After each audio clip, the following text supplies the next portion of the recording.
take a quick look at using my grading rubric for students with accommodations. Of course, I went to TPT and downloaded it, and it looks like this.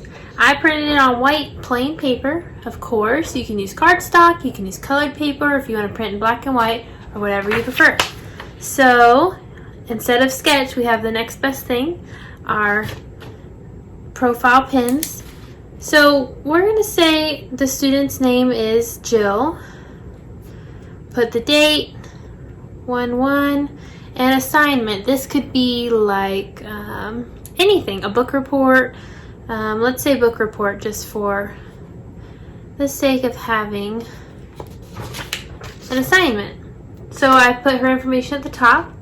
Now, the way this rubric works is it goes from top to bottom. So the support level, once you assess or assign a percentage, you'll put it here. So let's say, for example, 25 points, which is the most points you can get in the first column, says the accommodations or modifications allow the student to work independently.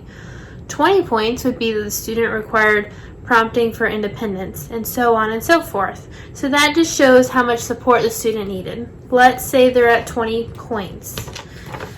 Okay, so you could circle that if you would like. Mastery of a task or the accuracy. So let's say they did everything correctly and they got all the answers correct. So they answered the questions correctly, their descriptions were accurate. Let's say they got 100%. So that gives them 25 points in that category. And then I just go through and circle each column. So we'll say they followed pretty great directions, so 20 points, and student initiated contributions willingly and as often as needed, so 25 points. So 25 points is, and 4 times is out of 100. So for example, in the first column, they got 20 points. So I'm going to put a 20 down at the bottom. In the second column, they got 25 points. And then I gave them 20 points and 25 points. So if you'll look, I gave them a score in each column. And then that score, so if it were 20 points, I just wrote the 20 down at the bottom. So then you add all of those up, and that gives you a percentage. So 20 and 20 is 40, plus 25 is 65. I gotta do my math here. And then plus 25 is 90, right? So 20, 25, 20, 25 equals 90%. So Jill got a 90% on her book report. And what this rubric does is it allows the student to have different levels of support. It allows them to have different accuracy, but it not be the end-all be-all of their grade. It allows you to see if they follow directions, and then it also allows you to see how much they participated. So what you're doing is you're giving students more opportunities to be successful. You're not only grading them on oftentimes what may be their accuracy. So for example, if they got one question wrong and it gave them a 90%, or it knocked them down and they got several wrong, they got 60, 70%. That would give them the opportunity to make up for it by following directions, and by participating, and by working independently by themselves when they're asked to. So this is just allowing students to have success. You may have students with an IEP or a 504 plan, depending on what your school or what that student needs and has given them. And you may see different accommodations, like students may have to sit kind of in an isolated area where there's less distractions. They may need extended time.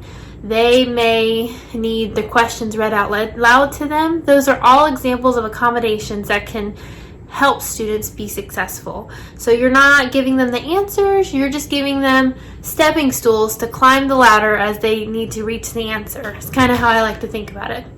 I hope this helps you, whether it's something you use for your whole class, which would be wonderful, or something you use for students who have specific accommodations and modifications and you're not sure how to assess them to show that they can learn and have success too.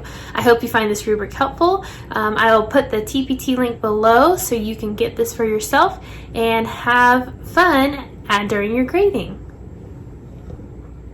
Hi friends. So some people asked, what is the purpose of grading students with a rubric that allows for accommodations or modifications? So accommodations, let's talk about accommodations, are supports that students need to be successful in the classroom.